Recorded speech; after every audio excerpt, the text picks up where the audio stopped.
Got Your Back Pod Stream is brought to you by Mr. Dirk. From casual wear to suits and formals, Mr. Dirk helps you find the perfect fit with the right look for any occasion. Step up your wardrobe at MrDirk.com.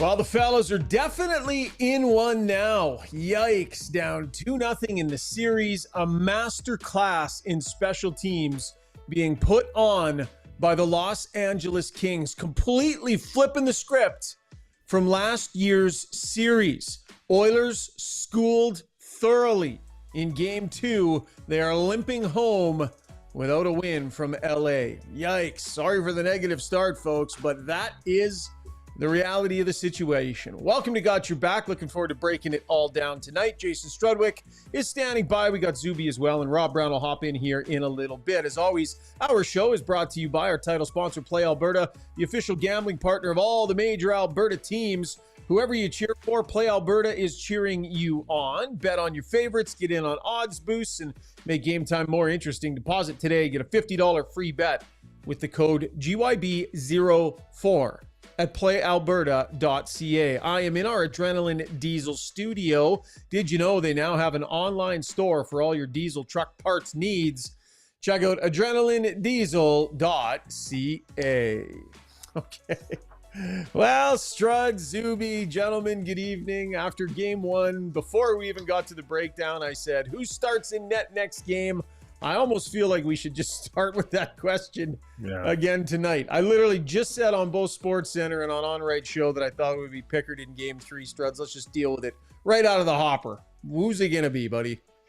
Yeah, I think that's pretty fair. When I don't know that it's all this. I know this isn't all on Skinner. I feel very clean about that.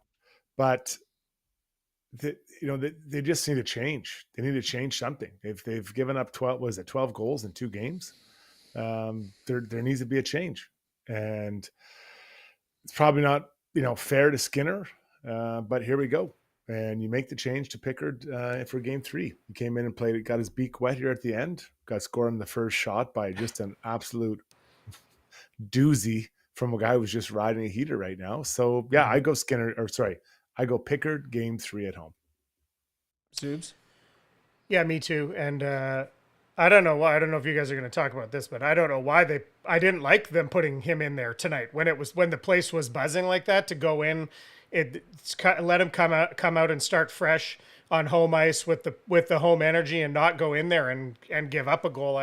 And the timing, if they wanted to put him in after the 3rd goal and they thought maybe we still got a shot here, we want to send a message and turn things around. But I didn't like when they put him in tonight. But I think we're going to see him in game 3. What'd you think of that, Struds? I mean, I sort of viewed it as get him in, get him a little bit of action here before you're going to give him the start in game 3, get his beak wet a little bit like you put it, Struds. That didn't bother me. You got to put him in with some confidence, feeling like he can go in there and make some saves. You got to protect him, Struds. What do you think? Yeah, I think it's about putting him in it just so he feels like he's had some game action. I liked it. If I was sitting on the bench, I'm like, yeah, this makes sense. Put him in there. Let's get him going. Yeah. I feel that as soon as he went there, it meant he was starting game 3. Yeah. Okay, so we've all established that we would start Calvin Pickard in game number 3. With that, we have tons to break down, and we got to dive deeper into this goaltending conversation. So let's get right after it. Our breakdown brought to you by the Alberta Ram dealers. Only at your Ram dealer during the month of April, get a Cummins turbo diesel engine at no charge when you purchase a 2024 Ram heavy-duty truck. That's up to $94.50 in value. The offer is not going to last, so make sure check out this beauty of a vehicle. Go see your Alberta Ram dealer today. All right, we will revisit goaltending in a couple of minutes here, Struds, but the only place to start is special teams. The Oilers are getting completely dismantled, completely schooled on both the power play and the penalty kill. So, I mean, I guess we should probably just start with their penalty kill and how bad it's been, how good LA's power play has been. What is going on, Struds? What are you seeing?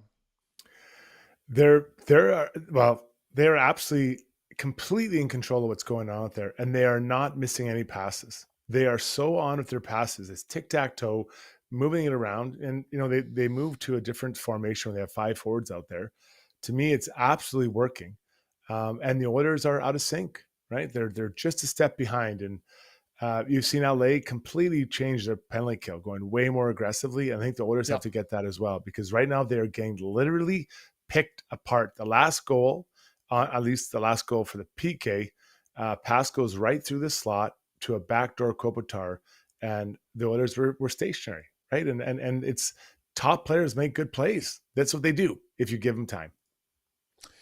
Okay, let's go through the power play goals that they gave up tonight. So the first one was the Clark goal. I sort of viewed it like Wallman got beat off the wall a little bit, right? That sort of isolated a bit of an odd man situation. Wallman pinched over onto the wall and just, his guy kind of got around him there. And then Darnell Nurse, who was very aggressive on his belly on the penalty kill tonight, Struds. That clearly was a strategy that they were trying to employ. He goes down and slides. What did you think of that?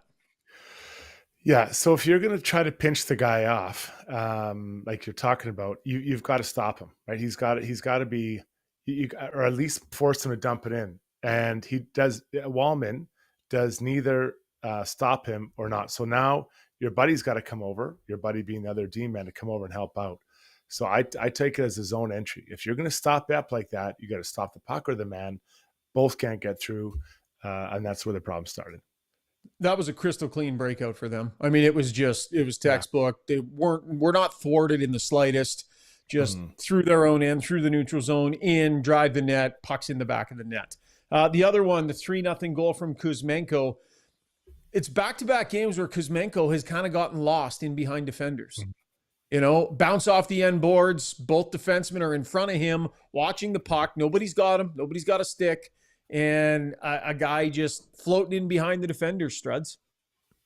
Yeah, and so we've touched on this a bit previously about getting in. Well, first off, they got to get in a shooting lane from the point, right? That puck. Now he does have to miss the net, but there's no shot blocking there to get in the way.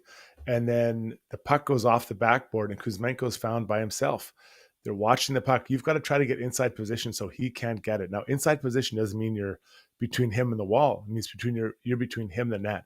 So as he turns, now you can confront him. So, here's Wallman again, just kind of looking around, trying to figure out where someone is, doesn't recognize where he is, Kuzmenko is, and now you're on the outside of him. He's on the inside and he taps it in. So Kuzmenko's good at getting lost out there. Really good.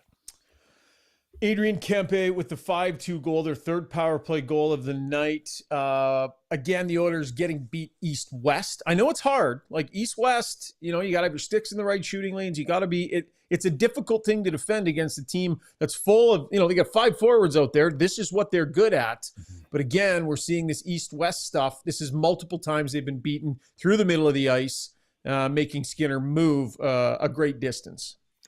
Yeah, it is. And so they go low to high and they're going across, and it's actually Kopitar who gets it.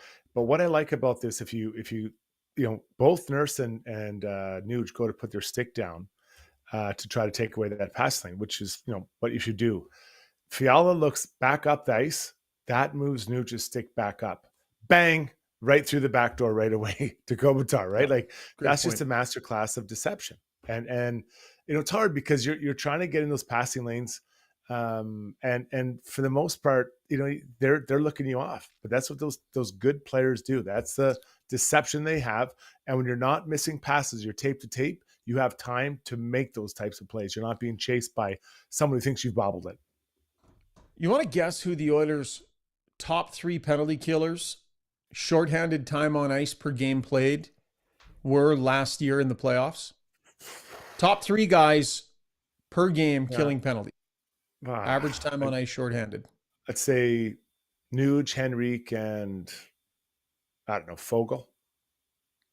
Well, are you not including defensemen in there? Oh, I thought you think they would be. Oh, okay. No, I'm talking. Okay, I thought just forwards. KD. I'd say Ekholm. Ding. Probably Nurse. Nope. And Snotners. Vincent Desharnais first. Matthias Oh, yeah, Ekholm is second. Cody Ceci is third. Oh, 257, 245, 214. They are all gone. All of them are gone. Yeah. Right. No, and that's fair. I mean, to be fair, Desharnais didn't play the whole playoffs. That's why I didn't go with him. But 16 games, yep. So, yeah, no, I mean, Cody's, he wasn't loved in this market for sure by some. And then Vinny, he chose to move on. So here you are. But honestly, I don't want to skip over what you said, but Ekholm is so important to this team. He is, they could sure use him right now to settle things down. A healthy. Yeah, completely Ekholm. agree. And on that penalty kill for sure. Okay. You guys grabbed post-game sound. Do we have anything specific to special teams that you guys pulled? Sorry, I don't have the list. Zuby? Yeah, we got Nurse on PK, and we got Dry on the power play. Okay, let's get to the Weiss Johnson Soundbox, brought to you by Weiss Johnson Heating and Air Conditioning. Beat the rush on getting a new air conditioner for this summer. The team over at Weiss Johnson's already busy with requests for AC units, so do not wait. Specializing in servicing your existing mechanical systems or installing new ones, Weiss Johnson, there for all your home comfort needs. Visit weiss-johnson.com today. Quick jingle today, Zuby. Quick. Cut it. They're down 2-0 in the series. We're not going to overdo it with Weiss Johnson right now. It's not the time to let the jingle breathe. The stream is not in the mood for it. The situation doesn't call for it. Darnell Nurse on the penalty kill. Here he is. It's just the details to our game, whether it's sticks, finding lanes. We haven't been good enough on the kill, and that's to a man. And each of us knows individually, starting with myself, we got to be better on it. Colin Williams says, everybody quiet, no singing along. Agreed, Colin. No singing along to the jingle tonight. That's just not the mood happening. Leon Draisaitl on a penalty kill that is having trouble finding liftoff. Yeah, we got to make some tweaks, and it just comes down to execution and the timing of when you score, right? So I haven't been able to do that. So obviously, yeah, again, got to be better. Yeah. Got to be better. Struds, they barely played together down the stretch. McDavid and Draisaitl were not in the lineup at the same time. This power play has not had a lot of reps late in the season. This power play is nowhere near the power play it's been in recent years. Their numbers were down all year long. I think people just assumed that they would gather in the lineup together and, huddle with Gully, and they would just come out and be magical because that's just what they're supposed to do. Now, the LA Kings have had something to say about that. LA Kings have done an amazing job. They're dominating the specialty teams, absolutely dominating. Now, there was a play early in one of the early power plays where it was a cross-ice feed to Hyman, gets on the net, gets his own rebound, and then Gavrikov kind of stops the rebound from going in. And maybe that changes everything because the Oilers came out with a pretty good start to the game. And then you score that goal. Okay, now it's a little bit different. They don't. And, Leon at some point during his talk there said, it's not just you have to score all the time, but it's about getting timely goals. That would have been the timely one. That's exactly the moment he was talking about. Okay, so the special teams battle has been atrocious. It's been a disaster. They got to get that sorted out or this thing's going to be over in a damn hurry. But it's not just that, Struds. We'll deal more with the goaltending here in a minute, but I want to talk about self-inflicted wounds because there have been numerous ones so far in this series. And now the Oilers are normally the team where it's like, dare you to take a penalty. We're going to sting you with our power play, right? Well, that is now the LA Kings. And the Oilers are having a tough time staying disciplined and not making big mistakes penalty-wise and also big mistakes turnover-wise. A couple of games in a row where just atrocious turnovers put the game basically out of reach. So I don't know where you want to start, buddy, whether you want to talk about the Adam Henrique penalty, which I thought was, I don't want to be too harsh. Like, Adam's a good dude. I don't want to use too strong a word, but ridiculous. The whole building, including all four referees, are looking at you because you just exchanged slashes and cross checks in front of the net. Everybody is watching you, and just a completely useless grab of the back of the head. Byfield goes down easily, no question. so ridiculous to make that play at that point, Struds. When things aren't going your way, you feel like you're a half step behind, or the plays that you want to make aren't there. The other team is just coming at you and they're having success. This is how it shows itself, right? Those types of penalties. We saw one at the end where Podkolzin slashes two guys, and then gets tossed with a 10. And I thought that was actually pretty generous to the ref just to give him the 10 rather than give him 2 or 4 or whatever.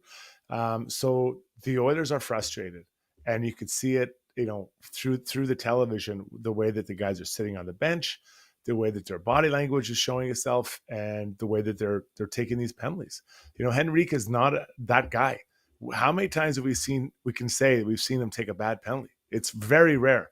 And that one is clear as day, grabs him by the head at the front of the net and goes down. And Henrique's a big guy. He's not that strong. You're not throwing someone down who's 220 and 6'5" on the ice like that.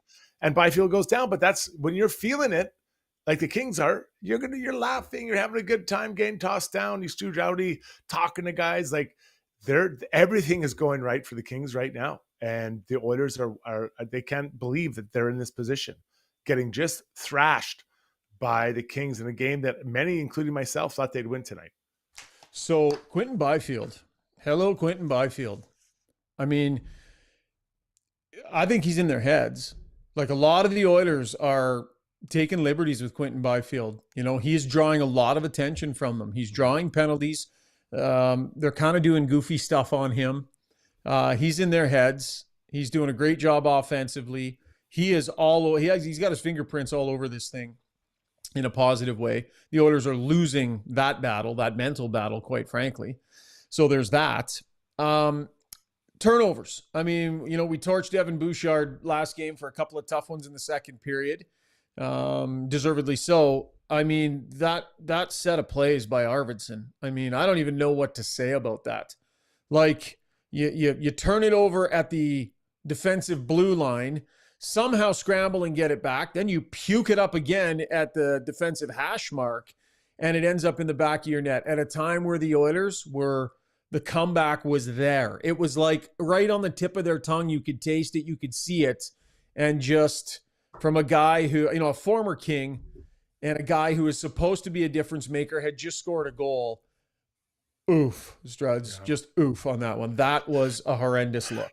It's tough. Just to point on Quinton Byfield, I've been barking about how I love this guy. He is so good, and I believe he's been the difference in this series. I think his development as a third line center, sick goal today, absolutely sick. Just jumps off the wall, takes it to net, shoots it, just roofs it, much like Kempe did.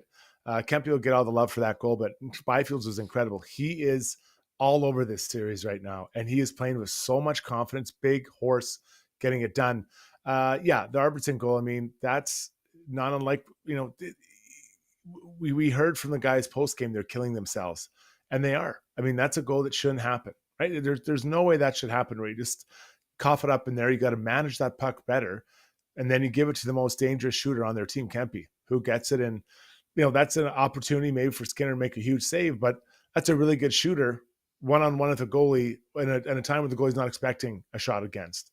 So, I don't know if you can blame Skinner. It'd be nice to get a save there, but it'd be nice not to also have to make the save. So the play in front of them, the managing of the puck has been slippery, and they're suffering for it. Forgot. We're going to get back to the Weiss Johnson soundbox real quick here. Knobloch was baited a little bit after the game about the penalties and how he feels about them, asked if his team was undisciplined. He said in the first game of the 5 penalties, he thought maybe 2 of them should have been calls, and then said this of game 2. Tonight, maybe the first 3, tonight in my mind, there's probably 2. It's difficult for the referee to call those under situation. But really frustrating with those getting called against us, and that's all I'll say. All right, so frustrated with some of the calls that are going against them, Struds. It's gamesmanship. Like, Quinton Byfield has a feel for the game. When you're in it like that, you get a feel for the refs, you get a feel for what's going to work and what's not going to work out here, and the Kings are dominating that game right now. They are, but they're on their toes. They're playing, especially towards the second half of that game. They really started coming on, they're feeling it. They have a swagger right now. So the Oilers are kind of from a disadvantage trying to get up and play. So, if you want, someone just texted or tweeted at me here. What did they say? From big, what's a Mick Big Red? Struddy, you love a diver? Come on, man, have some integrity. And I said, I understand it. I get it. But that kid's a stud. And if the Oilers have done it, you're not saying anything. So that's part of the game. And when again, I've said this earlier about when Wallman cross-checked, what's his name? Deneau in game 1. Now, was it a vicious cross-check? No. But when you put yourself in that position, the refs are looking to minimize that. Same thing with Henrique. You grab a guy from behind the head, the ref's got to call something. So is it a 50-50 call? Yeah, probably. But don't put yourself in that position where you give the refs a chance to put themselves 100%. into the game. And that's 100%. what happened. And on both Perfectly those examples, both Wallman and Henrique. Okay, let's dig in a little bit more meaningfully here on the goaltending. So we have all said we think Pickard should start the next game. Here's the thing on Stuart Skinner. I advocated for them to go back to Skinner tonight. I thought it was the right decision. I would say on Stu Skinner's night, Struds, he's not making the big saves that are like, that get Jack going, he's not making those. Right? He's not making big saves to bail his team out from the caliber of mistake that they're making. He's making some decent saves. I don't think he's been the core problem. I think they're giving up incredible opportunities against him, but he's also getting beat clean in one-on-one situations. And I think you need to have a couple of those. I think you need to win some of those one-on-one battles. So Byfield, beautiful shot. Kempe one-on-one, staring him down. Boom, it goes in. I understand why they made the switch. I think it was time to make the switch, but it should be very sobering for Oiler fans who think that Calvin Pickard is immediately the answer. What's the first thing that happened? One-on-one, mano-a-mano situation, beat clean. Calvin Pickard could have started this game tonight, Struds. I don't know it would have been any different. Yeah. Well, the game started out really early. There was a really good chance. I think it was on the penalty kill where I want to say it was Kempe, where the Nurse kind of stops the pass across, and then the puck comes to, I think, Kempe, and he takes a quick shot, or it might have been Byfield, and he makes a save. Skinner makes a save. I'm like, okay, like that's a save. He's feeling now. That's a hard save to make in that moment, in that place, against a good player. And I thought maybe that was it. And it did progress pretty well. But, it's just when you're just giving up so many random chances here and there, it's difficult for goaltenders to feel good. So, unfortunately, if this series continues down the road, it will. Stu Skinner is going to be a massive whipping boy, even though more than he is right now. But that when you just whip on the goalie, you're not always looking at the other issues that are reality around them. Rob Brown here with us now. Well, microphone Brownie, microphone. Sure. I had to move it from the Ched room all the way over to the podcast room, and it's a long way, right. So it takes a while for the microphone to get there. There's going to be a whole lot. You're probably talking about Skinner and what's going on. Would you love another save? Yes.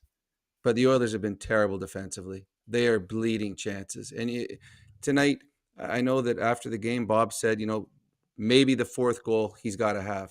That's the best goal scorer, Adrian Kempe of the LA Kings, skating all the way from his own bench, picking the puck up, having all the time in the world. And I'm like, if Leon or Connor have that, we expect them to score. The other goal on Pickard, again, Adrian Kempe from center, came all the way down, got to pick where he scored. They scored 2 backdoor wide open nets, cross on the power play. No chance on those ones. And then the one off the backboards, no chance on that one. And then Byfield, where we were in our group chat, the 2 Oiler forwards are standing in the neutral zone, and Byfield has got a 2-on-1 against Bouchard. And that was an unbelievable shot by Byfield. So could Skinner have made a save? Yeah, but those would be the saves that are not expected. This Oiler team has bled grade A scoring chances through 2 games, bled them. And the LA Kings are a much better offensive team than they've been in the past. They're taking advantage of them. Somebody named Gong Show says Shaugger has got Skinner blindness, flip-flopping all over the crease. If the puck doesn't hit him by just standing there, it goes in the net. So strong feeling there from Gong Show. What I will say, is that like Skinner has some awkward movements around there. Anytime he ends up having to scramble a little bit, a couple of times he ended up on his back. Like his lateral movement has been a little, he doesn't instill a lot of confidence in you when he gets out of his just being nice and structured, does he, Brownie? Just the way he moves around in that crease in any sort of scramble situation. No, he doesn't. Yet the other goalie's even more scrambly. Yeah. He doesn't look anything like what you're supposed to be. But when you're a big, and again, I'm no goalie expert. And it was great when we had Devin Dubnyk on or Jamie McLennan, because those guys can really pick apart goaltenders. But when you're a big goalie, as Skinner is, you do not want to be flipping and flopping. I remember Jonathan Quick says, if I make a save where I'm diving across, it's because I screwed up earlier. I've got to be quiet when I play. And when Skinner's quiet, when he's just facing the shooter, he's already knows he's reading the play. He's already across the crease, reading the shooter. That's when he's at his best. Now, that's when you have a predictable defensive structure in front of you. And the problem right now is you got a defensive group that is giving up these grade A's. You got a goaltender that's flipping and flopping, and that spells 6 goals against each game. So this is what came first, the chicken or the egg, the goaltender that's not making the save or the defensive team that's not playing good defensive hockey. I think it's maybe a bit of both. Okay. Struds, anything on that? No, I completely agree. There's nothing really. We kind of touched on it a little bit. Yeah. Okay. So we got lots more to break down. So we're going to quickly get to our Relentless Player, then we'll take a break. Our Relentless Player is brought to you by UCAN Youth Services. Are you looking to hire entry-level staff for your company? UCAN Youth Services trains youth in pre-employment skills to help them get them ready, willing, and able to join your team. Check out www.ucan.ca for more information. Which Los Angeles King, if you're keeping it to this game, gets the nod tonight, Struds? I believe Quinton Byfield played the most of any forward in LA. Like this guy was everywhere. It felt like he was out there every other shift, which he almost was, playing 23 minutes tonight. He's been, like I said, I've been blowing this guy up for a while now, and he's been really good since Christmas. I think he was a point a game since Christmas, and he's had a big impact on this series. So Quinton Byfield, only 1 goal tonight, but it was a real herder, that's for sure. Oh. That was unbelievable hands. That is not an easy shot. I don't know about you two.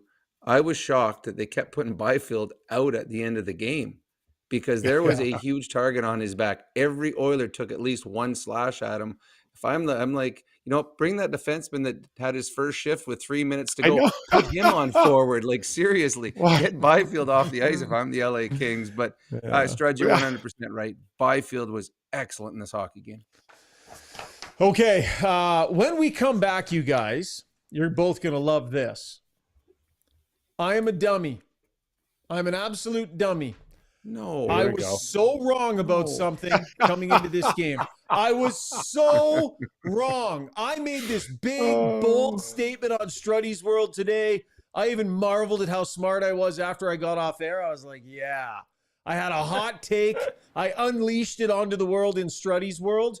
Could not have been more wrong, could not have ended up looking and sounding more stupid. So stick around. We'll find out what that is all about. Plus tons more to break down here on the show. You've got it dialed into Got Your Back, presented by Play Alberta. It's Christmas time, guys. You're going to love this. Choosing the right health and dental coverage can feel overwhelming, but Alberta Blue Cross is here to make it simple. Their user-friendly website features a free quote tool to guide you through choosing your plan, or you can chat directly with one of their specialists for personalized help.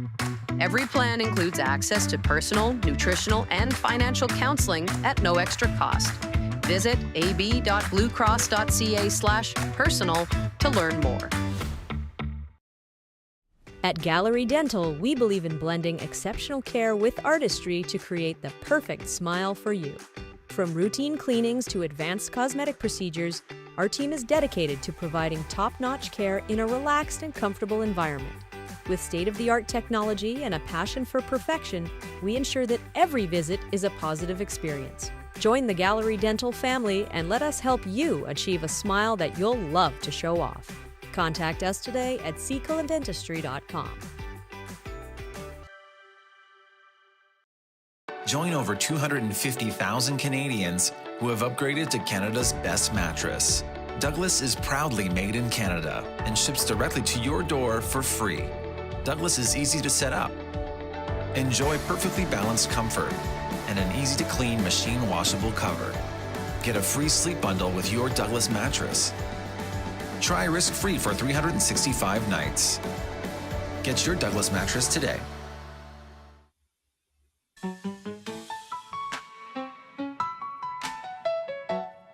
All right, time now for takeaways brought to you by Horizon Ag and Turf. Deer season is here and your trophy awaits at Horizon Ag and Turf. Make your trophy this season a brand new John Deere tractor. Save $4,000 off of select compact utility tractors. Visit them in store for full details. Horizon Ag and Turf, your local John Deere experts. I don't know, Struds. I almost want to just let you tell the story to Brownie about the bold proclamation I made today and how absolutely dead wrong I was on number 36. Yeah. So you mentioned John Klingberg and that it wasn't not going to go well, and that they'd probably have Dineen in the lineup for Game 3. And so I think we were all pretty closely watching. Anyone who tuned in to Study's World, Klingberg, and I'll tell you what, I thought he was good. He surprised me. He really surprised me to the tune of 19 minutes. The way he's moving his puck, his skating, you could tell on one-on-ones that he was on roller skates a little bit, but he managed it, guys. Klingberg was a real surprise today for me. But I don't know if it would be a huge surprise. This is a guy that, I mean, he's at all-star numbers. I mean, this is a guy that's been around forever, that as we get slower, as we age, we get smarter, or we think we do, and we start to try and play to our strengths and play away from our weaknesses. So, he was fine. I mean, that was a fantastic play that he gave to Leon. There were a few little things, as Strud said. You know, he doesn't move as well, as agile as he has in the past, but he was by far not the worst defenseman on the ice. So, he was fine, and I think that's a confidence builder for the Oilers, knowing that, we can go back to Klingberg, feel pretty comfortable with it. Highly, highly usable. So much so that, I mean, I don't know. I think when he's that good tonight, I think it's fair to say, why wasn't he playing Game 1? Like, did he get that much healthier in the last 2 days? Like if he was ready to do that, they needed him in Game 1. That's 2020 revisionist history. I would have had him way down the depth charts. So I'm not saying that I thought that, but when he gives you that tonight, it makes you think, boy, they really could have used him in game number 1. I was dead wrong. From everything I'd seen in practice, from what we'd seen in the games, how little he had played, he was getting outplayed by Stetcher. I thought this was a recipe for him to come in, have a hard time with the speed. And, I got cocky and thought, not only would he not have a great night, but that Dineen would end up getting the look in game number 3. So eating a big old piece of humble pie, Struds. And I think, the offense you can expect, like that's good. He's going to make nice plays and such. But I mean, I didn't have huge issues with him in his own end tonight, maybe compared to some of the other guys. Yeah, no, and Brownie's point's well made. Like he like the skating is a challenge. I can tell. Like I know what it feels like when you're trying to get going backwards, and you're not, and the guy's coming at you fast. It's scary, and I can see that in him. But he seemed to manage it, right? He seemed to figure it out, and maybe he's adapted to that. So I expect him to play the next game. Maybe they'll change the partners up again. Do you maybe throw him beside Nurse? Go Kulak Bouchard, I think it might be time to give Wallman a break off the penalty kill. He had a couple tonight, but then you got to find someone else to put in there to kill penalties. So they have a lot of work to do. They have a lot of work to do on not just on the back end, but all over the place. Rob, what do you think is wrong with the Oilers' power play? What are you seeing? Execution. This is a very aggressive penalty kill. And this is what I was yelling from the press box last year at the LA Kings. I'm like, you're not going to beat the Oilers if you continue to have a passive power or penalty killing unit. You have to be aggressive. Now, when you're aggressive, and Struds will tell you, a team makes 3 really good passes, there's going to be someone wide open. But if you continue to force them, you're forcing turnovers. You're forcing Connor and Leon, and especially Bouchard and Nugent Hopkins to pass before they're ready. And you're hoping that one of the guys will bobble a pass. And let's give the Oilers a little credit. They did have the play to Hyman. That usually goes in the net. And maybe that changes the way the game goes if that one goes in. But I just think the LA Kings have surprised the Oilers a little bit with their aggressiveness. Like, there's a couple, they chased Connor around the ice. And Connor escaped, but he's still got this guy chasing him. He's like, okay, now, like, I've got to make a play right away. So I just think the aggressiveness has thrown the Oilers' PP a little bit.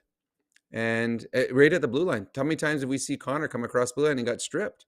And they just shot the puck down. So there was a desperation from the LA Kings penalty killing that was not there the last 3 years in the playoffs.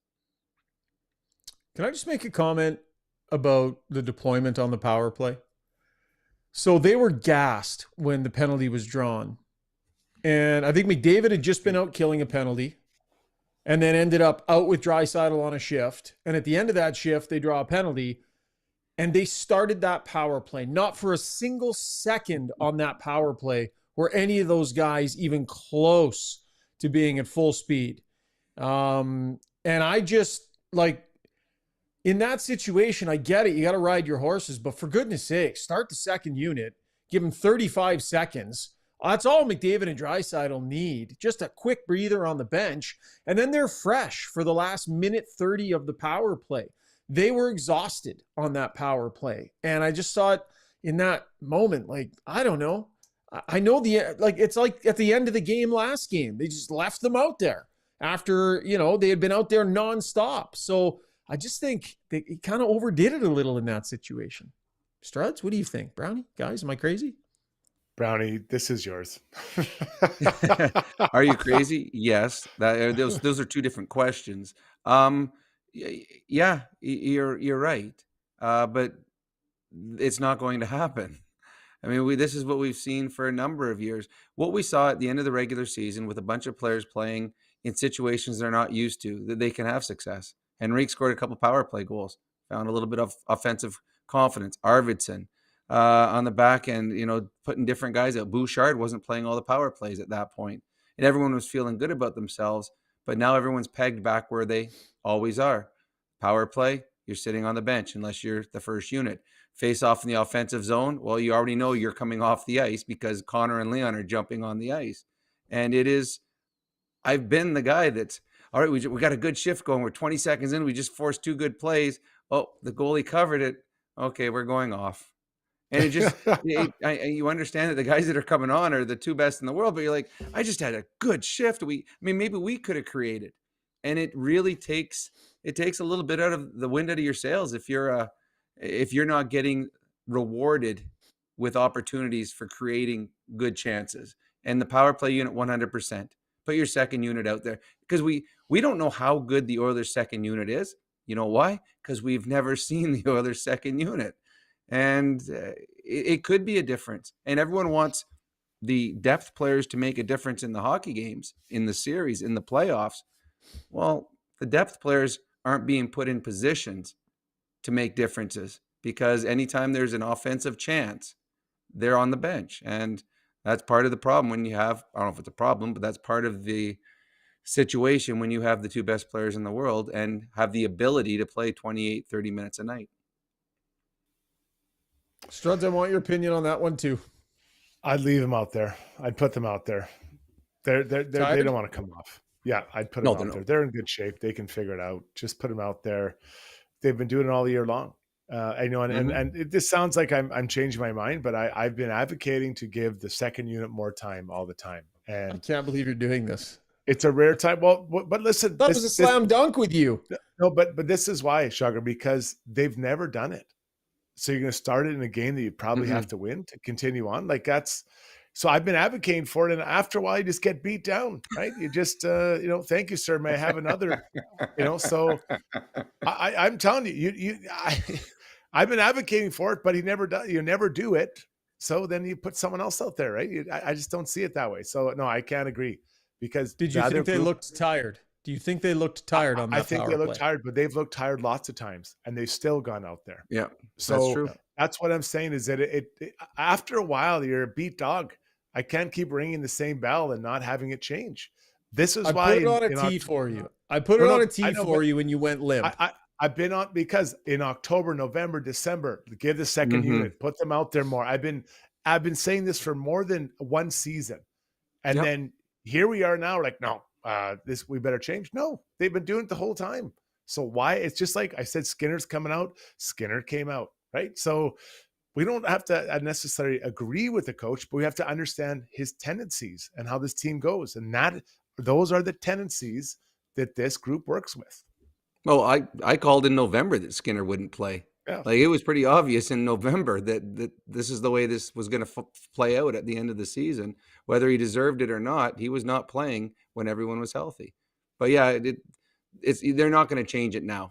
They are going to live and die by their star players, and usually they have pretty good success with those. For sure they do. I mean, I'm all for living and dying with your star players. I agree. But common sense, like, they're hunched over exhausted. I mean, just give them a quick break and then throw them back out there. That's still living and dying with your star players. There's nothing common about Connor or Leon.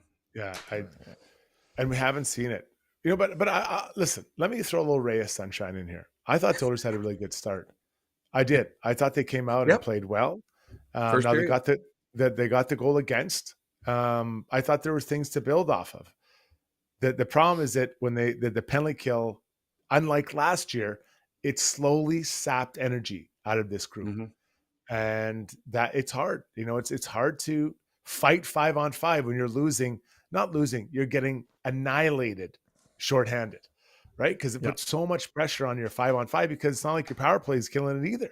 So now your power play or your 5-on-5 has to be amazing to do it. So there were some. I thought it was a pretty good start by the Oilers to the first period. So you're going to go home with your tail between your legs. There's no one coming to help you. There's no saviors coming. Klingberg did all right. I thought Kane was okay in this game. Frederick, he looks hurt. Still, he doesn't look hurt. Like, I thought Kane looked better than him. 100%. So yeah, I don't know that, maybe he comes out and he puts Skinner back in for next game. But there's something to be said that this thing isn't over if they can play like that for 3 periods. That's the challenge, though, and they've got to stay out of the penalty box. I can't remember which one of us was talking about putting the second unit on the power play. Others were saying this team has to be more physical. Well, they're pounding the turds off this other team, and it's not working. They out-hit them. It's not working out there. Connor, Leon, all these guys are being physical. It's not working.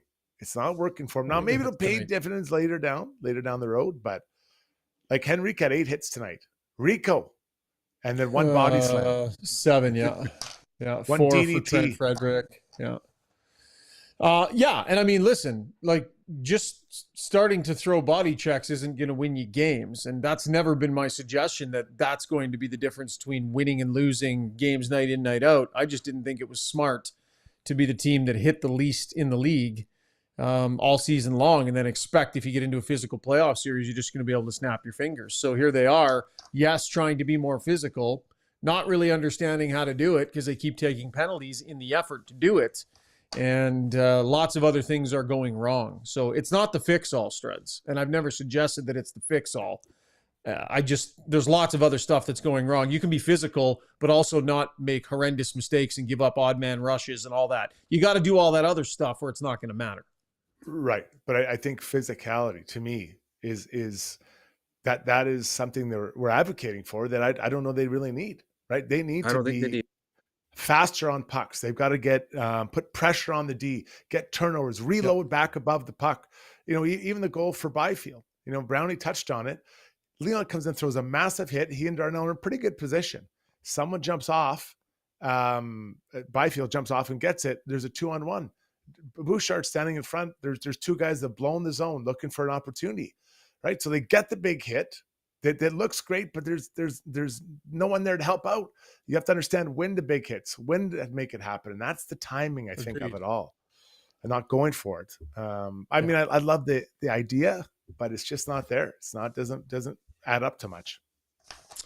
Okay, let's get to our De Boer's Golf Shop and Fitting Center YouTube poll. Golf season is here. Dust off those old clubs and get ready for the season. New grips, new driver. Heck, why not a whole new set? De Boer's Golf has you covered. Locally owned and operated. They've been in business for over 25 years. They're ready to help you play better golf. Visit them on the corner of 53rd Ave and 99th Street or at deboersgolf.com. Zuby, what do we got tonight? All right, so looking ahead to Game 3 here, I asked, what do the Oilers need the most in Game 3? Now, I'll point out there were 4 answers here. I probably could have had 6 or 7, and there have been many write-in votes for all of the above. But we're asking, what do they need the most in Game 3? The choices are more discipline. Second choice is improved special teams. Third choice is a big save or 2. And the fourth choice is the first goal of the game. Okay. That's your poll. What jumps off the page at you guys? Brownie? Special teams. This is a team that lives and dies by special teams, has every year in the regular season. Mm-hmm. It has every year in the playoffs. They're getting absolutely crushed in the specialty teams. And that was one of the things that we gave the Oilers huge advantage coming into this series. Huge advantage. And they're getting crushed. So to me, the Oilers win the special teams battle. They'll have a much better chance of winning the hockey game. Ditto. Everything you just said. Yeah. I have a feeling that the fans are angry, so the Skinner, the goaltending thing, will give it a run for its money.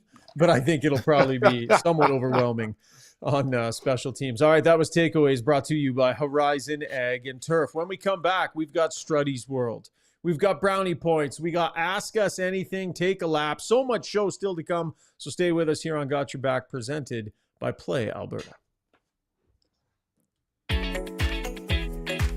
Ready to go all in this season? Mr. Dirk's got you covered with express on-site tailoring, a wide selection of craftsman-made suits, sport coats, and casual staples for every occasion.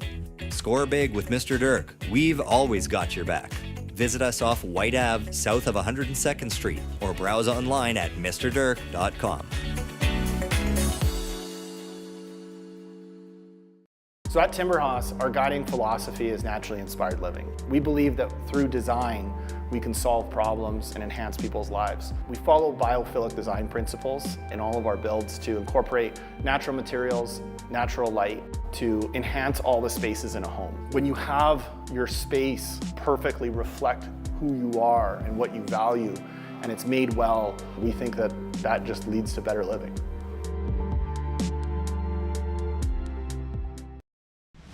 For over 60 years, Belvedere Golf and Country Club has delivered a high-quality membership experience to Edmonton and area. And now it's even better. Drainage and irrigation improvements in 2024 have taken course conditions to a new level. This commitment to long-term sustainability means exceptional playing conditions all season long. Belvedere's tee sheet availability is unmatched, so join now and experience golf the way it was meant to be played, on your schedule. Visit BelvedereGCC.com today. Is why. On the intro web. I thought you were going to say idiot, and it would have fit too. Infant idiot. Technologically, you just don't have it on lock, Brownie. Welcome back to the show, folks. All right. Where are we going right now? I forgot. Oh, Brownie Points. That's right. Brownie Points brought to you by Hamel's Premium Jerky. If you're looking for a delicious way to support your team, club, or cause, Hamel's Premium Jerky offers an easy and profitable fundraising opportunity. Support your club. Support Canada with this Canadian-owned business. Raise funds with a high-quality product that everyone loves. Contact them today at albertajerky.com. Okay, Brownie, any positive Brownie points or just a bunch of negatorials tonight? Oh, no. I got lots of positives. We're going to start with a real big positive. This one's for Struds. He's a big penalty killing guy. I got 240 Brownie points to the Dallas Stars PK unit. They killed off a 4-minute or 240-second Colorado Avs power play in overtime. The Colorado Avs had a 4-minute power play in overtime. They do not score. They actually gave up a 2-on-1 shorthanded. Wow. And then after killing it off, Tyler Seguin goes in and scores the game-winning goal in overtime to give Dallas a 2-1 lead in the series. I had Colorado winning this series. No Heiskanen, no Jason Robertson. Apparently no problem for the Dallas Stars. So great job penalty killing by the Dallas Stars. Little negative here on this one. I've got minus 100 brownie points to the Oilers special teams that are goalless on the PP through 2 games and have given up 5 goals well shorthanded. The special teams are 100% why the Oilers are down 2-0 in this series. I have 10 brownie points to the LA Kings' number 1 line. They haven't had an excellent series, and tonight combined for 10 points. Kopitar had 4, Kuzmenko had 2, and Kempe had 4. And 2 of the Kempe points were bombs. Unbelievable shots by Adrian Kempe. Very rarely does the other team superstars win the battle against the Oilers superstars, but tonight they did. That line was fantastic. I have 13 brownie points for Colorado Avalanche. Valery Nikushkin, who, if you haven't seen it yet, has scored the goal of the night and the goal of the playoffs. Playing 4-on-4, he went all Connor McDavid and confused all 4 Dallas Stars on the ice and scored an absolute beauty. So that one is all over social media right now. I'm told I'm not on social media, but try and find it, because Nikushkin, that was as pretty a goal as you are ever going to see. In the final one, I have 1,032 brownie points to Colorado Avs captain Gabriel Landeskog, who played his first game since hoisting the cup in 2022 in the NHL. It's been 1,032 days since his last game. It was an absolutely emotional moment when they introduced him in the starting lineup. He sent his old teammate flying in his first shift, but I teared up when they showed his daughter in the stands holding a sign up in the air saying, "We're proud of you, Daddy." Damn right you're proud of him. 1,032 days. You went through all those rehabs, and you finally made it back to the NHL. Good job for Gabriel Landeskog. And those tonight That is are my gutsy brownie stuff. points. That's legendary stuff, Struds, right there. Crazy. I mean, how many people would have kept trying after 3 years? I mean, at some point, wouldn't you just tap out? You know, and yeah, I'm not making him out to be a superhero, but that's a long time to keep the faith. And then, yeah, I mean, that was an amazing moment. I watched it. It was so cool to see it. He had a pretty good night. You know, I think he had about 4 or 5 hits, and, you know, he's playing down the lineup a little bit, but I love that they started him. That's an emotional boost, even though they ended up losing the game. It was pretty awesome to get your captain back. So far be it from me to decide where brownie points should and should not be delivered. But I do want to just circle back on something that we did last show that I'm sure a lot of people are doing again tonight, Brownie. I just want to ask, do you need to consider some brownie points for the harmonica anthem? Now, before you answer, we poked a little fun at it last show. I got a DM from somebody named Joseph Bay, who I think we should give some brownie points to. It was a great perspective. I'm going to take a minute and read it here because, you know, they took the time to write it out. Always appreciate your work. Follow from Toronto. Always catch the pod the morning after. Just wanted to send a quick note on the Calmanserie Harmonica National Anthem. I agree with the guys that we're used to seeing pros perform. Trust me, I get it. But on this one, personally, I wish the conversation could have been more gracious. I was born and raised at Edmonton, part of the Korean Canadian community there. My folks and in-laws still live in Edmonton. Those harmonica players were Korean American senior citizens, literally a bunch of grandmas who decided to learn this new instrument. They're all probably the same as my mom, in their 70s. The Korean American community is huge in LA. I don't know the whole story, but somehow they were performing at this game, invited back to do so as these Korean American seniors played, admittedly not professional standard, wearing their traditional Korean dresses with the crowd gladly singing along loudly. I was proud to see them contribute to a game that I love and the team I love. I'd whip out my phone to record it and send it to my friends and family. If you made it this far, thanks, but just wanted to share for some. Seeing this contribution from Korean seniors meant a lot. Looking forward to the guys breaking down a Game 2 Oiler win. Look at that part, Joseph. Didn't work. But yeah, sorry about that. But you know what? It made me rethink it, Brownie. How about you? Well, no, I still thought it was funny the first time I saw it, and I still think it's funny because it's not something you normally see. You have an LA, you're in LA, like you could pick just about anybody, and they have a bunch of grandmas playing the harmonica, which I thought was neat, and that's what I said. I don't know whether to applaud or to laugh at this. Then they interviewed them tonight. Gene interviewed them, and it was they had an interpreter up there, and I think they said everyone was between the age of 77 and 83. And then she, at the end, he got her to say, what was it? Go Kings, go. I think she said at the very end, something along that line. You do know that if this series makes it to Game 5, they're playing again. This is their Kate Smith moment. Like you are riding this group of grandmas as long as you can. Darn tooth you are. I think it's funny because I'm looking at it, I'm like, I did not expect to see this. And I've been around the game forever. Like I did not, but it is cool, and all the credit in the world to them. I couldn't do it. So Struds wouldn't look as good in the dress as they did, but no, it was neat. And yeah, if this series makes it to Game 5, I fully 100 expect them to be there. And as long as the LA Kings are winning hockey games, they will be doing the national anthem. I think it's a cool story. And here we are talking about it. And it actually makes you feel good right now after a horrible night for the Oilers, Struds. We actually get to talk about something kind of fun. This is our La Bamba song, right? Like this is what it is. This is their good luck. Yeah, now it's before instead of after. And obviously a little different context, but this is what can, they're going to build the momentum here. They'll be at every game that the Kings play in this playoff. They will be there playing their hearts out and their harmonicas. And it's going to go viral. People are going to be talking about this. Look at this great group doing this stuff. So yeah, that brings emotion. Think back to when the Blues won and they had that song Gloria, one of my favorite songs, by the way. Oh, fantastic. But I mean, it just catches on and goes, right? And it brings energy and emotion into a building and a team.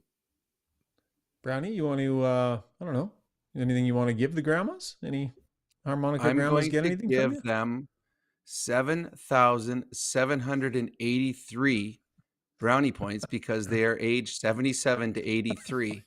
That is the biggest number of brownie points in the history of this podcast. They're going to have to split it up 7 ways because I think there were 7 of the ladies. Yeah. So here's where, as Oiler fans, let's hope we get to see them at least one more time because that means the series makes it back to LA. Yeah, exactly. So here we are trying to be all understanding. And then the angry Oiler stream chimes in. Canadian says the harmonica grandmas are probably better goalies than Stu. Come on, Canadian. That's just a cheap shot. That's just mean. We're trying to be all touchy-feely here. That was Brownie Points, brought to you by Hamel's Premium Jerky. Thank you, Joseph Bay, again, for a real honest, heartfelt note. And appreciate that. That was great perspective. Okay, we'll get to Struddy's World in just a minute, but first we got to get to our core adjustments segment. What should they do moving forward? HSE Core Services is going to help us answer that. If you're a small to medium-sized business, HSE Core has your back when it comes to health and safety compliance, from creating and managing a tailored health and safety program that meets all legislation and core requirements. They support client operations every step of the way. Visit them at www.hsecor.com. So, potential adjustments. We all said that we thought Pickard was going to start the next game. Brownie, had you weighed in on that yet? And what else? To me, by putting him in when they put him in, signals that they're at least thinking of it. They got him some ice. They got him to be in the series, see the speed of the series, get a look at the LA Kings. Again, I don't lay this on Stuart Skinner. I mean, the first shot that Pickard faced was a 3-on-1. I mean, it just shows you the type of night that the Oilers had defensively. But the fact that they put him in, to me, I do believe that playing Pickard is certainly on their mind. What else, Struds, for changes? Maybe a Kapanen sighting, a little more speed in that lineup to get it on the forecheck. Someone's got to come out. Maybe it's a Paul Colson. Frederick or Paul Colson were the two I'd look at. Frederick doesn't look healthy, Struds, eh? I mean, we saw that first. Yeah, the first game went like the first 3 times he was on the ice, he absolutely lambasted people. Mm-hmm. He doesn't look like he can get around the ice quick enough to do that right now. If you want to be physical, you have to get there. And it's a high ankle sprain, and I don't know if he's fully healed yet. And Strud, to me, he just doesn't look right. He doesn't look like what the Oilers need from him. So maybe that's the Kapanen. But and Pitkolzin, again, just not as noticeable. He's just not as noticeable. Yeah. What about 97 and 29 together versus apart? Oh, I thought you were going to ask if we should play them. I'd keep them in the lineup. Do split them up again. Well, listen, guys, for Oilers fans, it usually took last year, it took 2 or 3 games for Knobloch to figure out the lineup properly, right? And now he had Ekholm last year. So, he on this flight home tomorrow, I'm guessing he's going to get the magic board out and try to figure out what this lineup should look like. So, do they maybe start them apart and try to bulk it up a little bit? So I'm guessing maybe apart, guys, just to spread it out because they have depth on their centers as well. Byfield's playing really well. Mm-hmm. Well, I would start them apart, but I'm not going anywhere near, and I know that you guys talked about it, put Colson and Arvidsson. You guys like that. I would not go near that with Leon Draisaitl. I don't think they've got to give him someone better to play with, someone that can create offensively. I'd keep them apart and then put them together like we always see before end of periods, after penalty kills, maybe the odd face-off in the offensive zone. But what we saw tonight is the LA Kings, they try to survive the Connor Leon shift, and then they have momentum until they come back out because the other lines created nothing. And they need more from the other players. But the LA Kings, they're throwing everything they had to survive that one shift. And then there's a big sigh of relief. There's a big, okay, we're good now. But if you can roll Connor and Leon, well, now they've just had the stress level should be able to go up. But I think you have to, as Struddy said, you've got to go back to the whiteboard and you got to come up with new lines because the second line that the Oilers used most of the season is not good enough in this series to play against the LA Kings, in my opinion. All right. That's our core adjustments brought to you by HSE Core Services. All right. Time for Struddy's World, Zuby. Roll the animation. When you make a mistake, heads should roll. It's not right. And I'm here. Someone has to put their foot down. Now that I say it out loud, it does sound a little crazy. God, I look good.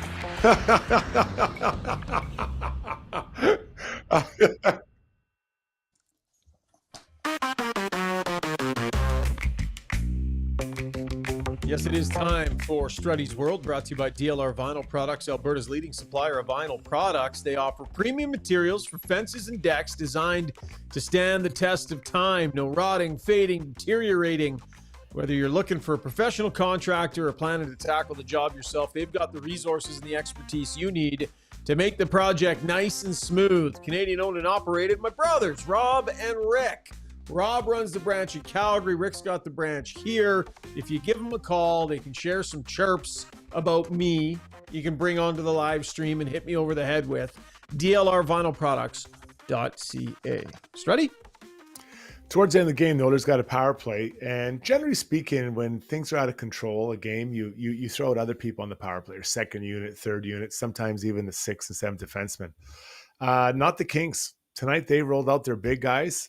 And I loved it. I absolutely loved it. Now, I'd be frustrated if I was an Oilers player, but the Oilers have kicked these guys around for 3 years, and now they have the upper hand, and they're just giving the middle finger to the Oilers, saying, look, we're better than you right now, and we're going to keep jamming it down your throat. Do not let off at all, and it continued to frustrate the Oilers. Jim Hiller and the Kings coach, I give him full marks for this. This was tactical, not emotional. I loved it. It's funny, Struds. I agree 100% with you. If you don't want to see the other team's best power play, don't take dumb penalties. When I played, if someone late in the game, you're up by 5 or 6, if someone accidentally trips you or something, you'll go with your second or third unit. But if you take a dumb penalty, if you do a slash or a high hit or something like that, all right, we're going to run up the score. There's 2 things on this one. A, I think what you're saying, they're sending a message. And 2, this is a relatively new power play unit for the Kings. This happened late in the season. Keep giving them looks. So I'm 100%. And it's funny, our Bob Stauffer from the show, he actually brought it up on air. And then he asked Knobloch, what do you think about this? Because it frustrated Bob as well. But to me is, you know what? Don't take a penalty. If you don't want to see them, don't take the penalty. The Oilers, I've seen them do it late in hockey games too, send out their best players. You're sending a message. And this isn't a one-off game. This is a 7-game series. So you want to score again on the power play and just continue to beat that penalty killing down so that they don't feel like they can stop you. So I agree with you, Struds, 100%. I thought it was a smart play, and I agree. I think it was tactical. This was thought out. It's like, okay, we're going to get another goal on you, and we're going to show you how good our power play can be. So now next game, maybe you're going to think a little bit before you throw that big hit, because if you take that penalty, we will make you pay. Love it.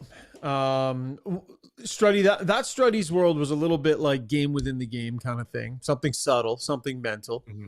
We're getting a lot of questions on the stream, and I want to, this would be for Ask Us Anything, but I'm going to hit on it right now because we still have Brownie. Did either of you guys have an issue with Stuart Skinner and all of the smiling when the crowd was getting on him, giving him the Bronx cheer when he sort of made that save?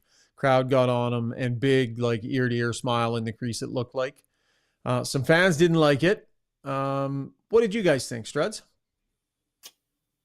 I think that Stu Skinner tries to stay level as much as he can over the course. And I think it's this way of coping when things are going well and when they're going back. Because we've seen it when it's going well, him do the same thing. So I think this, and coping's the wrong word. This is how he manages his emotions. So as a teammate, I would know that and be like, okay, because generally speaking, when you're losing, you don't like to see anyone on the bench smiling. But understanding how Stu deals with it, I would give him a pass as a teammate. And I think as a goal scorer, it's been games where you're down 4 or 5 and you have an open net and you miss it and you just smile like, yeah, I can't believe I just missed that. And it's not like you're smiling because you're happy. It's just like, okay, this can't get any worse, can it? So I had no problem with Stuart Skinner doing that. I think that right now, if Skinner would have had a shutout and he was smiling, or I don't know, it's a non-story. But it's funny. I was watching the game with somebody and they said the same thing. I can't believe he's bobbing his head and singing right now. Like, what is he doing? But you got to stay level-headed. And as a goaltender, you got to forget the last goal that went by you. So to me, it's probably something that he's talked with his, the mental coach or the goalie coach. Okay, what happens if things go wrong? Keep doing what you're always doing. Don't change. So to me, I've got no issue what he did either. Zuby?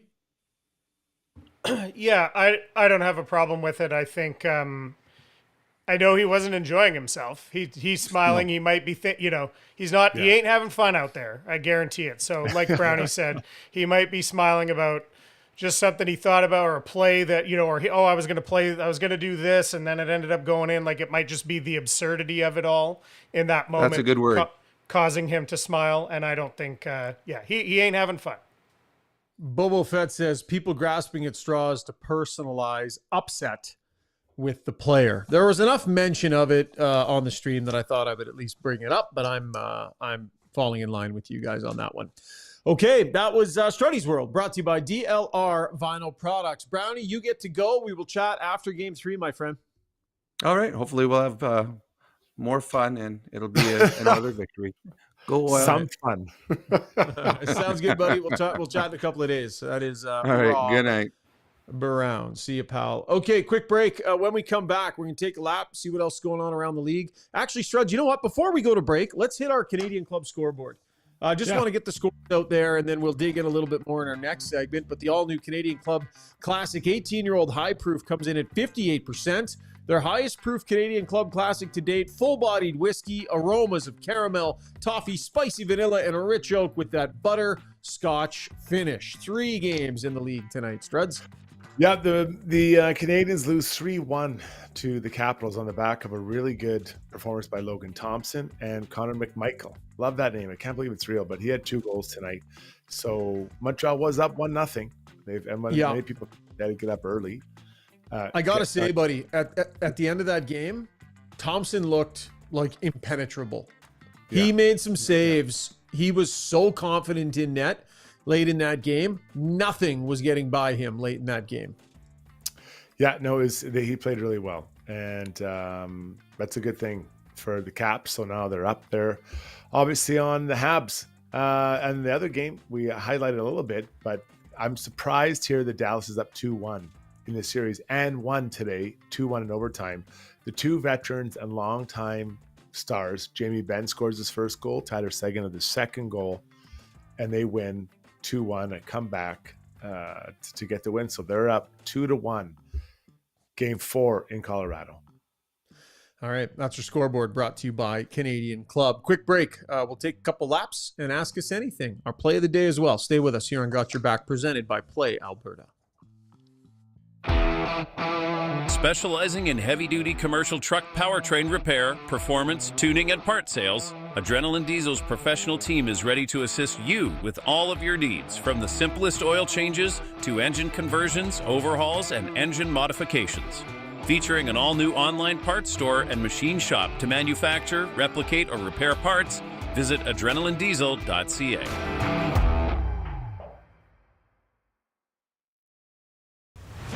With over 18 years in the industry, Kelly Zaretsky and her team at Blue Summit Accounting deliver client-focused solutions and financial guidance for success in a simple and comfortable way. Whether it's for corporate or personal needs, Blue Summit Accounting can help with taxes, estate planning, financial services, bookkeeping, and more. Get in touch today. Email bluesummitacct@gmail.com or call 780-416-9662. If you're considering a vinyl fence, don't be fooled by cheap marketplace imitations. Get top quality vinyl fence from a trusted company with 20 years in the industry. With locations in Calgary and Edmonton, check out dlrvinylproducts.ca.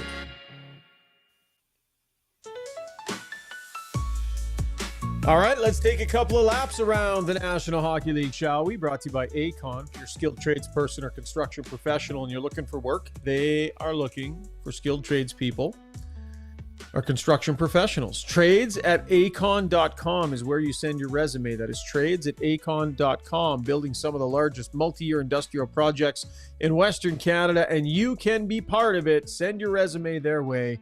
Trades@acon.com. Struts? Let's go to the Big Apple. The New York Rangers obviously have moved on from their coach, but they will not be changing their general manager, former teammate of mine, and I believe 4 years as GM Chris Drury signed a multi-year extension. The owner came out and said they were disappointed this year, but believe that Chris can get it done. To be fair, Chris Drury has had his team in the playoffs 3 of the 4 years he's been the manager, and he's been there, I think it's got to be 8 or 9 years. So I could see online Rangers fans weren't thrilled. This was a tough year for many different reasons, but I don't think it warrants moving on from him just like that. Too noisy, too much noise. There was always something going on with the Rangers, the Trouba stuff, the Goudreau. Goudreau, like it was just there was too much stuff. Gahan on his way out. Yeah, it was they need to have a quieter, whatever they're doing, go ahead and keep doing it, just do it quieter. And so I think I agree with you, probably too soon to completely move on, but it needs to be quieter. By the way, quickly tell the story you told on Struddy's World today. I thought, by the way, it was a great show today that you and Zuby did, Struddy's World. If you haven't had a chance to download it, honestly, for some of the storytelling and the other elements, Zuby had an amazing segment on some statistical analysis of the playoffs. So great job by both of you. And a reminder that Struddy's World goes Wednesdays from 12 to 1 o'clock here on our YouTube and X channels, but also you can download it in podcast form as well. But Strud, you told a great story about Chris Drury today on the show, and I love the way you put it about how I think what you said was you cross-checked him so hard one game, they should have put you in jail. Yeah, so when I was with the Canucks and he was with Colorado, I believe it was on a penalty kill, if I remember correctly. And it was a different time. You could get into the gray area of the book and the rule book, and I did cross-check him really hard. And even I thought I should have got a penalty. I looked at the ref like, isn't this a penalty? And no call. And I skated off with the guiltiest look on my face, but he got up. But that was Chris Drury. He is, I think, because someone asked me who the toughest player I ever played with, and fighting-wise, he wasn't, but he competed. And my teammates say the same thing. You have to break his arm, and he'd still try to put the puck in the net. Like, he was a competitor and wanted everything he did. And I'd give him a hard time about it, but he won the Little League World Series as a pitcher. I think he won that tournament, the Bean Pots, whatever they call it, around Boston. Won a Stanley Cup. Like, this guy is a winner. And so I think that having it as your GM, I get it. I would do the same. I was howling today because the other thing you said when you told the story was you hammered him, and you looked at the ref and were like what? Like you're not even gonna give me a penalty for that? Like I know that's 5 minutes. Like you couldn't believe they didn't call it. Well, what do I have to do around here to get a penalty? So at least I'm in the box. I'm not going to minus. Yeah. Okay. So Chris Drury, a multi-year contract. I'm guessing it was 3 years or something. Anyways, moving on from that, we're staying in the Big Apple. Talk about a guy who is not quiet, he's super quiet. Lou Lamoriello, different than what they had in New York. Lou Lamoriello will no longer have his contract renewed as GM and president of the Islanders. This happened yesterday. This is significant. This team is stale, very stale. In my opinion, Shaugger, and they need a refresh. They started trading Brock Nelson, got a good young prospect in the first rounder. Palmieri should have been out the door. He was an unrestricted free agent, not signed, I should say, so he could walk for nothing now. Pajot should have been out the door, and others. Not that they aren't good players. You just need to refresh and get younger and more talented. Yeah, I'm good with it. Like Lou, been around forever, and tons of respect, has the respect of the hockey world, but there's a stubbornness there that has been holding this franchise back, I believe. And I just don't think that works in today's game. You got to be flexible. You got to be able to maneuver and move and change and continue to learn and grow and all that. And Lou's Lou, and he's been dynamite for a long, long time, but definitely some change there I think will be a good thing. Zuby, before we wrap the segment, can you quickly, because you took a good couple of minutes to explain it all today, but can you just run us through what you discovered? Basically, you did a deep dive into what it means for teams that have to go 7 games in their first round series. And bottom line, if the team you cheer for has to go 7 games in the first round, Zuby, it is not good. Give us the bottom line statistical analysis that you pulled out for your fabulous segment today.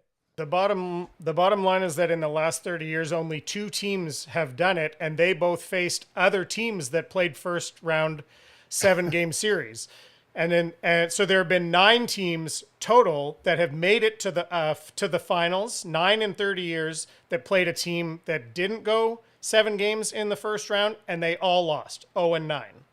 So statistically, I guess we would say historically, you play 7 games in the first round. Even if you win in advance, you can almost kiss that cup goodbye, it would seem. So you want to talk about must win? I guess Game 3 is definitely must win for the Oilers if you take that into account at all. Yeah. If the goal is the Stanley Cup, then the numbers according to Zuby would say can't go down 3-0 and expect to capture a cup. Okay, that was taking a couple of laps. Great segment today, guys, and great show. And just on your podcast feed, wherever, Spotify, Apple, wherever you are, just look up Struddy's World, and you will find that. Subscribe, and it'll drop right onto your phone each week. Once a week, Wednesdays from 12 to 1 o'clock. Great numbers here on the live stream tonight. We really appreciate it. Throw us a thumbs up if you get an opportunity, and we'll get to our Ask Us Anything segment here in just a moment. Zuby, maybe wrap up the poll for us real quick before we get to Ask Us Anything. Oh, yeah, it's still going. I don't want to hit the button here because that will, if I know anything, that'll give me a little delay here. But let's just say this. We said, what do the Oilers need most in Game 3? Improved special teams did run away with it. 42%. A big save or 2 came in second, 24%. And the first goal and more discipline tied at 17%. We'll get the exact numbers on that here momentarily, but I might lean towards the first goal, even though they had a great first period tonight. The way the sense I'm getting from the fans right now, I think going down 1 or going down 2 in the first period again could be really bad. So for something different, I might lean that way and say they need that first goal. All right, there you go. Okay. Time now for Ask Us Anything, brought to you by BJ Electric Supplies. They were founded back in 1976, so great local company, been around a long time. Full-line distributor providing quality wholesale products, electrical products for use in industrial, commercial, and residential settings. They're proudly owned and operated in Edmonton since 1976. Visit bjelectric.ca. All right, Zuby, bring it on, my man. All right. I don't even know where to start. You know what what it's like on here tonight. So let's try to find some things we can discuss. Don't envy you having to weed through all of that tonight. Okay, let's start with Sadistic Angel. Just a statement. Nuge and Hyman need to step up. Now, a bunch of guys need to step up, but what have you seen from these two, and what would you like to see, and can they get something going offensively, Struddy? Yeah, Nuge had one shot tonight, right? And then just you got to help. You got to help out on the PK. You got to help all over, and it's it's not just him, but it's a little bit of everyone just chipping a little bit more and finding a way. And then Hyman, the goals just haven't come as easy this year. And now I know he missed time with injury, and I understand that he was snake bitten to start the year. But last year, it felt like everything he looked at the puck, it was going in the net. This year, he had the one that we talked about, the quick shot off the power play, then the rebound that Gavrikov stopped. And then there's another cross ice one where he just missed the net just by a couple inches. But last year, those probably went in, Zoobs, right? So you're right. They need to find goals, especially early in the game, to help support just getting a win and getting some pressure off of this penalty kill. It's just really sewering them right now. Yeah, you can't have all the momentum being when 97 and 29 are out there, and then you gotta have a secondary push, and he needs to be part of that secondary push. So through a couple of games here, I think he's got a couple of shots on net. Now he's winning faceoffs. He's at 53%. McDavid, by the way, really tough night in the faceoff circle tonight, and the power play really struggled winning faceoffs as well. So at least he's winning his faceoffs, but more than fair, those guys need to step up, find some more offense, and be difference makers. Trizent chimes in, says the Kings seem better prepared. Power play killing us. Kings seem to be covering the zones way better. Thoughts? Let me just run that together with off the post and in, just saying flat out, is Chris Knobloch being outcoached? What are you seeing out there on that side of things there, Shaugger? I don't know that I would say he's being outcoached. I would say that the Kings are playing their system excellently.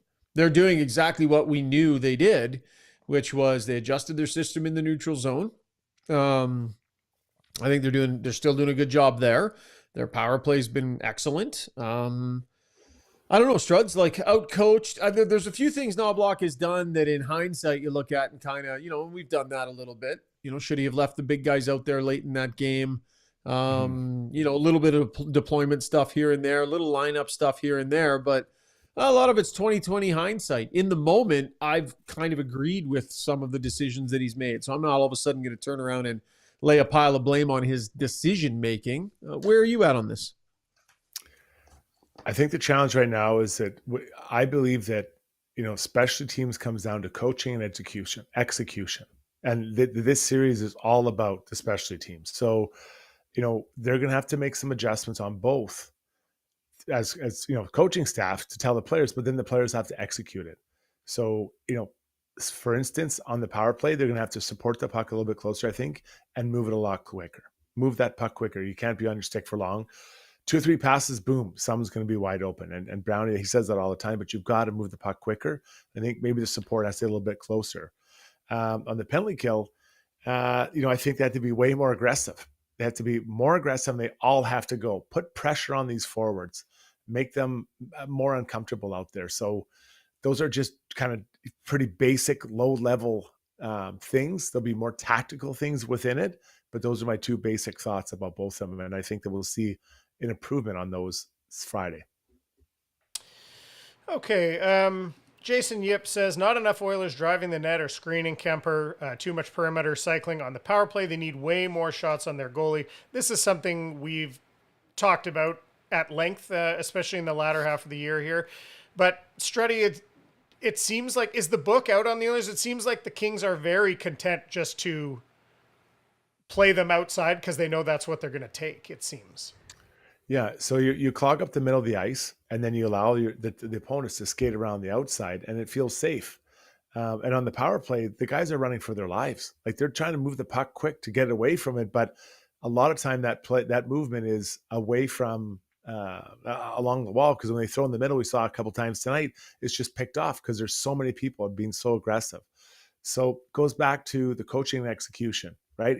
These are 50-50 partnerships that you have to. We can have the greatest plan, but if you can't do it, well, it doesn't work. So yes, getting to the middle of the ice is important, with and without the puck. They have to do. Sportlogic has their slot shots on net 15-11 for the LA Kings in this game tonight. So they still have the Oilers with 11 of them. What was the other one I was going to pull there? Oh, the Oilers only had 2 scoring chances off the rush. Now this says LA only had 4, but I think LA's playing their system well and limiting what the Oilers are able to get coming off the rush there. A couple people, Shaugger, are asking, we're grasping at straws. We want injury updates. Is there anything new on Ekholm, Stetcher? Is there any chance, someone's saying, is there any chance Ekholm is, they're playing possum on that? And is Stetcher skating? Do you have any updates on either of those guys that might give people a glimmer of hope? Yeah, don't know on Stetcher. Yeah, not sure on that one. I don't think they're playing possum at all with Matthias Ekholm. I mean, Chris Knobloch said he's not available for the first round. So if this thing goes 7 games, he's not going to be there. Honestly, my read on this, my gut says that the initial consultation is that Ekholm's basically done for the year. And they don't love the sound of that. So you go and get follow-up opinions and you see what other treatments might be available and you get other opinions and such. And I think that's the process they've been undertaking, is getting more opinions, but certainly not skating and not like he's getting ready behind the scenes. I think it's still a matter of figuring out, is it even a possibility that he might be able to play again this year? Never mind at a certain point in these playoffs. So that's what my gut tells me, but I don't think we'll see him, quite frankly, in either of the first couple of rounds. But I guess you never know. I mean, he's tough as they come, Struds. So if there's a way, he'll find it. But I don't know that there'll be a way. Yeah. And if it's something in his midsection, like a groin, those are fairly hard to come back. This isn't a broken arm, right? Or a broken foot. This is... Well, and you start putting the first 4 months of next year in jeopardy too. Yeah, this is significant. Or it sounds like could be significant. So... Yeah. There's no one coming over the hill. There's no Gandalf coming in the hill to help you on Lord of the Rings. This is it. Is Gandalf a heroic figure that came in and saved everyone? Don't ruin it. It's a great moment in the movie. He comes down, he runs down and helps. It's a beautiful thing. Hey, been rewatching Game of Thrones. Yeah. While I've been doing the elliptical. So it's my workout show, Stretch. Here we go. Did you guys watch Game of Thrones? You know what was on today? What episode I hit today? I can't remember the name of the episode, but it was the Red Wedding. Oh boy, yeah. Do you remember that episode? That episode, the wedding? Yeah. Fitting. Could have called that tonight, the Black Wedding tonight. What an epic episode of that. I remember the first time I was just jaw dropping. So if you haven't watched Game of Thrones and you want to just watch one episode, go find it. I think it's season 3, episode 9. Anyways, we digress. All right. Question from Davin, getting a little personal here, Struddy. He says, skating backwards is scary. Retrieving pucks is scary. Struddy, what did you like about playing defense? Sitting on the bench. No, just kidding. No. So what I was referencing there is that when you're feeling like you're unable to skate quick enough, you have an injury, or maybe you're just getting older, when someone's coming down on you, it's a bad feeling. Because I had, and Klingberg as well, many years where you can move and you're like, I can accept these rushes, no problem. But then as you get older, or like I said, fighting injury, it feels like you're on roller skates and these guys are coming at you and you can't get up to speed. And you feel like you're going to get burned. That's when you see the D-men's feet really move quickly and sometimes they even go down. So that's what's a scary feeling. Not your whole career, just towards the end or fighting injury. Okay, a couple of notes of positivity here that you guys can comment on, and then I got 2 funny comments to end it with. So Jackie Daytona said, I'll give them the benefit of the doubt until they lose at home. They never make it easy for themselves. Going to bite them eventually if they don't raise the standard. for their 60-minute game. I think all fans would love to see a 60-minute game. Mo adds, even though this team has frustrated me so much this year, I still bleed orange and blue. Going to my first ever playoff game on Friday, and I will be loud and proud. So nice. I hope I can hear you through my TV, Mo. Enjoy the game. The atmosphere will be awesome. Always great playoff atmosphere in Edmonton. And, you know, when the Oilers first bust onto the ice, after being on the road, no matter how it went, 1-0 or 1-1, 2-0 in either direction, the fans always show up and give the fellas a big welcome back. So that'll be a fun night. All right, here's the last two people with a couple of pretty good ideas, maybe to just help with a little luck.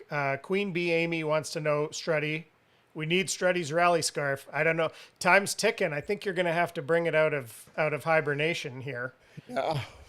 Yeah, listen, I don't think the rally scarf can overcome a PK. Like, it's not that powerful, right? This isn't a Gandalf special. So I don't know. I got to think of something before Friday. We need to do something. And here's a good one from Buddy Hope. He says, respectfully, is there a kazoo band that can play the national anthem in Edmonton? Maybe we can get. I think that would be because of course the Oiler fans, the faithful, bring the Canadian national anthem very loud and proud. So maybe we could just have some kazoos to back it up or something. I like that idea. Let me throw this. I've always wanted this, and I love Robert Clark. I know him. I'd love to see a duet between Robert Clark and Paul Lorio. I loved Paul Lorio, and I think, you know, he was the anthem singer when I was growing up. I'd love to see a duet between those two. Get the video and the AI going for sure. They could come up with something. That would be magical. Oh, yeah. Pull one out of the archives for sure. That'd be cool. One of my favorite moments in the anthem is when they cut to the shot of Joey just belting it out on the big screen. Yeah. I love that when they cut to that. The best. All right, that's Ask Us Anything, brought to you by BJ Electric Supplies. We will wrap up the show tonight with our play of the day, brought to you by Gallery Dental, offering a full range of services designed to keep your smile healthy. Their experienced team provides personalized care with the latest technology, making sure you get the best treatment possible. Contact Gallery Dental, YEG.com. An obvious one tonight, Struddy. So clear. If you didn't see it, go and watch it. Gabe Landeskog coming back after 3 years of not playing. His wife was there, his daughters, I should say, and they had a cool sign from Zuby. Do you have the sign, buddy? There it is. And his wife, I think she was crying as they were watching warm up. This guy's been fighting to get back, and I honestly don't know that every player would have gone through what he went through to get back to where he's at. So congratulations to him and his teammates. The captain is back. Unfortunately, it wasn't a winning, but it's everyone wins when your captain comes back. See him basically on his first shift. He knocked over Rantanen. Did you see that? Awesome. Yeah, put Rantanen on his ass. Yeah, he's a really good player. He had 4 or 5 hits today. Like, you know, I think he was 12, 13 minutes. That was before overtime. I didn't see after overtime. So yeah. All right. That was a great day of podcasting from you two. Great Struddy's World earlier today. Solid show tonight. And we're going to keep the content rolling. Oilers are staying overnight in Los Angeles. They're actually flying home tomorrow. So they're going to prioritize rest over getting home quicker. And then they'll be back on the ice on Friday for their morning skate for game number 3. And we'll be back Friday post-game to break all of the happenings down. Good job tonight, guys. Thank you. Good times. Better days ahead, Oilers fans. Come on. Got to feel that energy. Says the guy that called the Kings in 6. Okay. I did. Yeah, I did. I hope I'm wrong. God, it's not looking good. Did I jinx them? Was it me? Yeah, it might have been you, buddy. All right. Thank you, everybody. 1 a.m. and we still got a pile of people staying up late with us. That's ridiculous. We love you. Thanks for joining us, and we'll chat after Friday's game number 3. See you, everybody.